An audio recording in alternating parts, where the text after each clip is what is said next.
নমস্কার বন্ধুরা, মুনিয়ার রন্ধনশৈলীতে আপনাদের সবাইকে স্বাগত। আশা করি আপনারা সবাই খুব ভালো আছেন।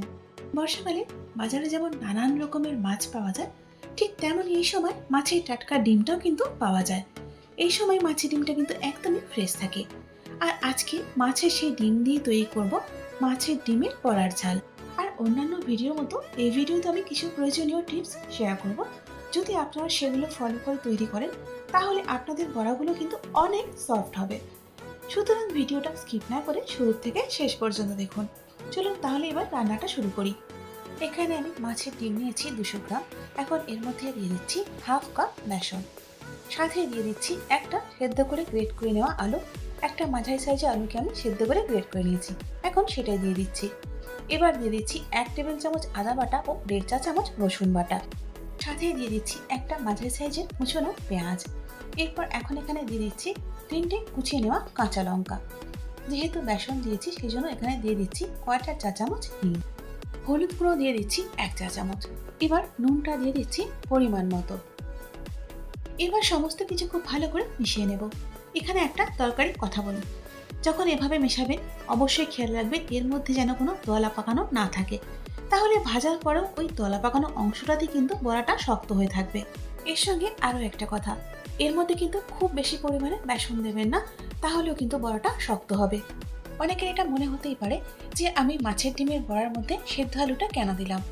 এটা দিলে মাছের ডিমের যে বড়াটা তৈরি করবো আমরা সেটা অনেকটা সফট হবে। যাই হোক, এখানে আমাদের বড়ার মিশ্রণটা তৈরি হয়ে গেছে। চলুন এবার একে একে বড়াগুলো ভেজে ফেলি। আগের থেকেই তেলটা আমি গরম করতে রেখে দিয়েছিলাম। এবার একে একে করে বড়াগুলো আমি ভেজে নেব। আমি কিন্তু এখানে সর্ষের তেলটাই ব্যবহার করছি। বড়া ভাজার জন্য যতটা তেল নেবেন ঠিক সেই অনুপাতে কিন্তু এখানে বড়ার ব্যাটারটাও দিতে হবে। একসঙ্গে তেলের মধ্যে অনেকটা ব্যাটার দিয়ে দিলে আমার মনে হয় বড়াগুলো খুব ভালো মতো ভাজা হয় না। আর বন্ধুরা দেখুন, এখানে আমি বড়াগুলো দেওয়ার সাথে সাথে কিন্তু এগুলোকে উল্টিয়ে দিইনি। যখন এক পাশটা ভালো মতো ভাজা হয়ে যাবে তখন কিন্তু এগুলোকে উল্টাতে হবে, তা না হলে বড়াগুলো কিন্তু ভেঙে যেতে পারে। অবশ্যই কিন্তু এই কথাটা খেয়াল রাখবেন। দেখুন, আমি কিন্তু বড়াগুলোকে মিডিয়াম হিটে ফ্রাই করে নিয়েছি আর এক পাশটা ভালো মতো ভাজা হয়ে গেছে। এবার এগুলোকে একে একে উল্টিয়ে দিচ্ছি। আর দেখুন, এখানে আমার বড়াগুলো ভাজা হয়ে গেছে। এবার এগুলোকে আমি তেল থেকে তুলে নেব আর বাকিগুলো ঠিক একইভাবে ভেজে নেব।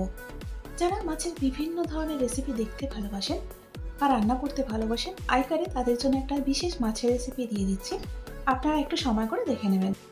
এবার বাকি যে তেলটা আছে তার মধ্যে দিয়ে দিচ্ছি 1 চা চামচ জিরে, 2টো শুকনো লঙ্কার একটা তেজপাতা। এবার ফোড়নগুলোকে কিছুক্ষণের জন্য নাড়াচাড়া করে নিচ্ছি। এরপর এখানে দিয়ে দিচ্ছি একটা মাঝারি সাইজের পেঁয়াজ, যেগুলোকে আমি একটু ছোট ছোট করে কেটে নিয়েছি। একটা বড় আলুকে আমি একটু ডুমো ডুমো করে কেটে নিয়েছি, এখন সেটা দিয়ে নিলাম। এবার পেঁয়াজ এবং আলুটা মিডিয়াম হিটে 5 থেকে 7 মিনিটের জন্য ভেজে নেব। বন্ধুরা, এখানে আমি আলুটা পেঁয়াজের সাথে সাথে দিয়ে দিলাম, যাতে করে মশলাটা কষাতে কষাতে আলুটাও অর্ধেকের বেশি সেদ্ধ হয়ে যায়। এবার আমি এর মধ্যে দিয়ে দিচ্ছি 1 টেবিল চামচ আদা বাটা। এখন আদার কাঁচা গন্ধ চলে যাওয়া অবধি আদা বাটাটা আলু পেঁয়াজের সঙ্গে ভেজে নেব। আদা বাটাটা ভাজা হয়ে যাওয়ার পর এখন এখানে দিয়ে দিচ্ছি একটা বড় সাইজের টমেটো কুচি, সাথে দিয়ে দিচ্ছি 1.5 টেবিল চামচ কাশ্মীরি মির্চ পাউডার। এবার দিয়ে দিচ্ছি 1 চা চামচ হলুদের গুঁড়ো। ঝালের জন্য এখন এখানে দিয়ে দিচ্ছি 1.5 চা চামচ লঙ্কার গুঁড়ো। এখন সমস্ত মশলাগুলোকে ততক্ষণ পর্যন্ত কষিয়ে নেব যতক্ষণ না টমেটোটা গলে যাচ্ছে এবং মশলা থেকে তেলটা আলাদা হয়ে যাচ্ছে। বন্ধুরা, যদি আপনারা ইউটিউব থেকে দেখেন তাহলে অবশ্যই আমার এই চ্যানেলটাকে সাবস্ক্রাইব করে পাশে থাকবেন। আর যদি ফেসবুক থেকে দেখেন তাহলে পেজটাকে ফলো করে নিয়ে সাথে থাকবেন, যাতে করে নতুন যে কোনো ভিডিও আপলোড করলে আপডেটটা সবার আগে আপনার কাছে পৌঁছে যায়। আর দেখুন, এর সাথে মশলাটা কষানো হয়ে গেছে। এরই সাথে এখানে আলুটা প্রায় 80% মতো সেদ্ধ হয়ে গেছে।